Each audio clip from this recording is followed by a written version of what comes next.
વડોદરા શહેરના પૂર્વ વિસ્તારમાં વોર્ડ નંબર 15માં સમાવિષ્ટ વાઘોડિયા રોડ ઉપર પરિવાર 4 રસ્તા પાસે 10 ફૂટ ઊંડા ભૂવાનું નિર્માણ થયું છે, જેના કારણે કોન્ટ્રાક્ટર અને અધિકારીઓની મિલીભગતથી પોલ ઉઘાડી પડવા પામી છે. સ્માર્ટ સિટી વડોદરા હવે ભૂવાનગરી તરીકે પણ પ્રચલિત છે. શહેરના જુદા જુદા વિસ્તારોમાં ભૂવા પડવાનો સિલસિલો આજે પણ યથાવત જોવા મળી રહ્યો છે.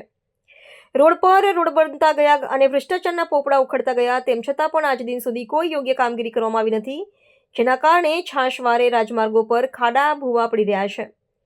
ત્યારે બીજી તરફ શહેરના પૂર્વ વિસ્તારમાં પાલિકાના વોર્ડ નંબર 15માં સમાવિષ્ટ વાઘોડિયા રોડ ઉપર પરિવાર 4 રસ્તા પાસે રોડની કામગીરી કરવામાં આવી રહી છે. ત્યારે અહીં આ માર્ગ ઉપર ફરી એક ભૂવો નિર્માણ પામ્યો છે.